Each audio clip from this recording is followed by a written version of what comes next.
Hello, അപ്പോൾ ഇന്ന് രണ്ടാമത്തെ ദിവസമാണ് സലാല ട്രിപ്പ്. ഇതാണ് നമ്മൾ വന്ന 2 ബസ് അവിടെ താഴെയിട്ടുണ്ട്. പെട്ടെന്ന് റെഡിയായി ഓടിച്ചാടി ഇറങ്ങി. കാരണം നമ്മൾ ഒരുപാട് ലേറ്റായി പോയി. 1 മണിക്കാണ് എല്ലാവരും ഇറങ്ങിയത്. ഇതാണ് നമുക്ക് ഭക്ഷണം കഴിക്കാൻ വേണ്ടി നിർത്തിയൊരു ഹോട്ടലായിരുന്നത്. ഒരു ചിക്കൻ ബിരിയാണിയും പിന്നെ സാലഡ് സ്വീറ്റ്സൊക്കെ കിട്ടി. പക്ഷേ ബിരിയാണി കൊള്ളൂലായിരുന്നു, വാരി വെക്കാൻ കൊള്ളത്തില്ലായിരുന്നു. അത്രയും ഒരു ടേസ്റ്റ് ഒന്നും ഇല്ല. ചിക്കനൊക്കെ എന്തോ പോലെ ഇരുന്നു. കാരണം ഫുഡ് അവിടെ വെച്ചിട്ട് ഞാൻ നേരെ പോകുന്നു. നമുക്കൊരു ചെറിയ വാൻ ട്രിപ്പ് അവർ അറേഞ്ച് ചെയ്തിട്ടുണ്ടായിരുന്നു. കാരണം നമുക്ക് ആ ഒരു വാൻ ട്രിപ്പിന് എക്സ്ട്രാ പൈസ ആയിരുന്നു. അങ്ങനെ വാൻ ട്രിപ്പിൽ പോകാനുള്ള പോയി. കുറച്ച് കൺജസ്റ്റഡ് ആണെങ്കിലും ഓക്കെ, കുഴപ്പമില്ല. കാരണം ഭയങ്കര ചൂടാണ്, ഒരു രക്ഷയില്ലാത്ത ചൂടായിരുന്നു. അങ്ങനെ നേരെ നമ്മൾ എന്തൊക്കെയോ പ്രതീക്ഷിച്ച് പോയി. പക്ഷേ ഇതെല്ലാം സ്വാഭാവികമായിട്ടും നമുക്ക് ദുബായ് കാണുന്ന സ്ഥലങ്ങളാണ്. കാരണം സലാല വലിയ ബിൽഡപ്പൊക്കെ പറയുന്ന ഒരുപാട് വീഡിയോസ് ഞാൻ കണ്ടിട്ടുണ്ട്. പക്ഷേ എനിക്കങ്ങനെയൊന്നും ഫീൽ ചെയ്തില്ല. റാസൽ കൈമ ആ ഭാഗത്തോട്ട് പോകുന്ന ആ സെയിം തന്നെ ലൈൻ, റാസൽ കൈമയൊക്കെ പോകുന്ന ആ ഒരു റൂട്ട് തന്നെ സെയിം എക്സാക്റ്റ്, ഒരു രക്ഷയില്ല. ബീച്ച് പോലും അത് തന്നെ നമ്മുടെ ദുബായിൽ കാണുന്ന പോലെ തന്നെയാണ്. അപ്പോൾ വലിയ പ്രതീക്ഷകളൊന്നും ഇല്ലാതെയാണ് ഈ ഒരു യാത്ര പുറപ്പെട്ട് അങ്ങോട്ട് പോകുന്നത്. പിന്നെ ഇന്ന് രണ്ടാമത്തെ ദിവസമാണ്. ഇനി നമുക്ക് 2 ദിവസം ബാലൻസ് ഉണ്ട്. അപ്പോൾ അതിൽ ചിലപ്പോൾ കുറച്ച് വെറൈറ്റീസ് കാണാം എന്ന് പ്രതീക്ഷിക്കുന്നു. കുറച്ച് ഇത് കണ്ട, ഇതൊക്കെ നിങ്ങൾ ഈ വീഡിയോസ് കാണുമ്പോൾ നിങ്ങൾക്ക് മനസ്സിലാവും. നമ്മൾ ദുബായിൽ കാണുന്ന ഒരു ഇതാണ്ട് ബോറടിച്ച് പണ്ടാരടങ്ങി വണ്ടിയിൽ തന്നെ ഇരുന്ന്. പിന്നെ നമ്മുടെ താമരശ്ശേരി ചുരം ഉണ്ടായിരുന്നു, അത് കുറച്ച് വെറൈറ്റി ആയിട്ട് തോന്നിയിട്ടാണ്. പിന്നെ കുറച്ച് ഹിന്ദി പാട്ടൊക്കെ വെച്ച് അയ്യോ, ട്രാവലിംഗ് മൊത്തം യാത്ര തന്നെയായിരുന്നു. അതിൻ്റെ ഒരു ക്ഷീണം എൻ്റെ മുഖത്ത് കാണാനുണ്ട്. നമുക്ക് പാട്ടൊക്കെ ആസ്വദിച്ച് പുറത്തിറങ്ങിയ കാരണം പൊക്കോട്ട് നോക്കാൻ പറ്റില്ല, ഭയങ്കര ചൂടാണ്. ചില്ല് പോലും, ഗ്രാൻഡ് ചില്ല് പോലും തൊടാൻ പറ്റില്ല, അത്രയും ചൂടായിരുന്നു. ചൂടെല്ലാം സഹിച്ച് നേരെ ഞങ്ങൾ ഒരു വലിയൊരു എന്താ പറയുക മലയുടെ മേളിലാണ്. ഇതെന്താണെന്ന് അറിയാമോ? ഇത് അവിടുത്തെ ഒരു കാക്കയുണ്ട, ഒരു കൗതുകമായിട്ട് തോന്നിയോണ്ട് എടുത്തു ഞാൻ വീഡിയോ. മലയുടെ മേളിൽ കൊണ്ട് നമ്മൾ വാൻ നിർത്തി പയ്യിറങ്ങിപ്പോയി. ഈ ഒരു സ്ഥലം കുറച്ച് നമുക്ക് എന്താ പറയുക കാണാനുണ്ട് എന്ന് പറയണം. അത്രയും ഒരു യാത്ര ചെയ്ത് വന്നതിന് ഒരു ചെറിയൊരു ഗുണം കിട്ടിയിട്ടുണ്ട്. കാരണം വെച്ചിട്ടുണ്ടെങ്കിൽ ഏറ്റവും മുകളിൽ നമ്മുടെ താഴത്തോട്ട് നോക്കുമ്പോൾ നല്ലൊരു തണുത്ത കാറ്റും പച്ചപ്പും റെയിൻബോ മഞ്ഞ് ഒക്കെ ആയിട്ട് ശരിക്കും പറഞ്ഞാൽ എടുത്ത് ചാടാൻ വേണ്ടി തോന്നി 2 പ്രാവശ്യം. അത്രയും ഭംഗിയുണ്ടായിരുന്നു കാണാനായിട്ടൊക്കെ. കണ്ട ആ ഒരു സൈഡ് മാത്രമേ നല്ല തണുത്ത കാറ്റ് വരുന്നുള്ളൂ. പക്ഷേ ഇപ്പുറത്തെ സൈഡ് നോക്കുമ്പോൾ വെച്ചാൽ ഭയങ്കര ചൂടാണെന്ന് വെച്ചാൽ ഒരു രക്ഷയില്ല. ഈ ഒരു സ്ഥലം എന്ന് വെച്ചിട്ടുണ്ടെങ്കിൽ ജൂലൈ ഓഗസ്റ്റ് മാസം ഭയങ്കര പച്ചപ്പും മഴയും പിന്നെ മഞ്ഞും ഒക്കെയാണ്.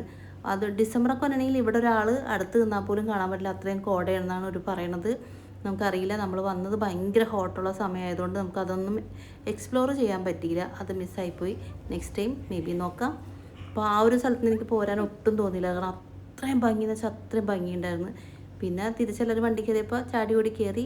അങ്ങനെ വന്നപ്പോഴും കുറച്ച് ഒട്ടകങ്ങൾ പോകണ കണ്ടത്. ഓടിച്ചെന്ന് പുള്ളിക്കരത്തി ചെന്നപ്പോയി, ഓടിച്ചെന്നപ്പോഴത്തേക്ക് ഒട്ടകങ്ങൾ ഓടിപ്പോയി. തിരിച്ച് കയറി പോരാമെന്ന് വിചാരിക്കുമ്പോഴാണ് ഒരൊട്ടകം വഴിതെറ്റി പോകുന്നത് കണ്ട്. പിന്നെ നമ്മൾ വിടോ, അതിൻ്റെ പുറകെ വെച്ച് വിട്ട്. ചെറിയൊരു പേടി ഉണ്ടായിരുന്നു, കാരണം ചവിട്ട് കിട്ടിക്കാൻ തീർന്നതോടെ. പിന്നെ നമ്മൾ ആ വാനിൽ കിടത്തി കൊണ്ടുപോകേണ്ടി വരും.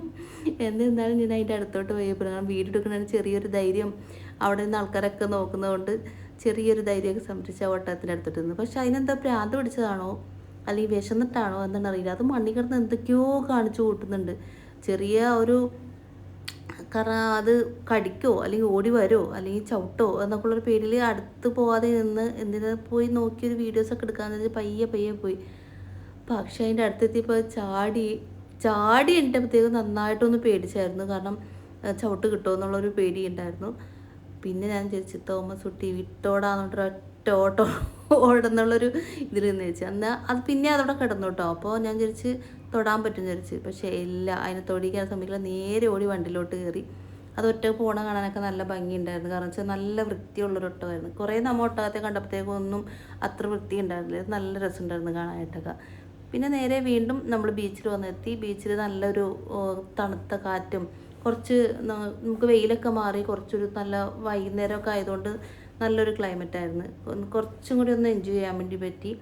പിന്നെ ഓരോ യാത്രയും നമുക്ക് ഓരോ അനുഭവങ്ങളാണല്ലോ, ഓരോ കഥകളും ഓരോ അനുഭവങ്ങളൊക്കെയുണ്ട്. അപ്പോൾ ഇതിൻ്റെ മേളിലോട്ട് കുറച്ച് നമുക്ക് നിന്ന് ഫോട്ടോസും വീഡിയോസും എടുക്കാനുള്ള ഒരു സ്പേസ് ഉണ്ടായിരുന്നു. ഞാൻ പോയില്ല, കാരണം അത്രയും ദൂരം നമ്മൾ നടക്കണം, അത്രയും ടയർഡായിട്ടുണ്ടായിരുന്നു, ട്രാവൽ ചെയ്ത് അത്രയും ടയർഡായിട്ടുണ്ടായിരുന്നു. പിന്നെ ബീച്ചിൽ വന്നിരുന്ന് കുറച്ച് നേരം നല്ല ഒരു നൊസ്റ്റാൾജിയ ഫീൽ ഉണ്ടായിരുന്നു കേട്ടോ ബീച്ചിലൊക്കെ. അവിടെ വന്ന് കുറച്ച് നേരം നിന്നു. അപ്പോൾ നമ്മുടെ ഒരു വീഡിയോ ഇവിടെ സ്റ്റോപ്പ് ചെയ്യാറായിട്ടുണ്ട്. കാരണം വെച്ചാൽ ആ ഒരു വൈബും കൂടി കിട്ടിക്കഴിഞ്ഞ് സൂര്യ അസ്തമനമൊക്കെ കണ്ട് നമ്മൾ നേരെ തിരിച്ചു പോകുന്നുണ്ട്. അവിടെ നിന്ന് ഒരു ഐസ്ക്രീം മേടിച്ച് കഴിച്ചു കേട്ടോ. കാരണം ഭയങ്കര ചൂട് നേരത്തേക്ക് ഉണ്ടായിരുന്നതുകൊണ്ട് ഈ ഒരു റിലാക്സേഷൻ കിട്ടിയപ്പോൾ ഒരു ഐസ്ക്രീം മേടിച്ച് കഴിച്ചു.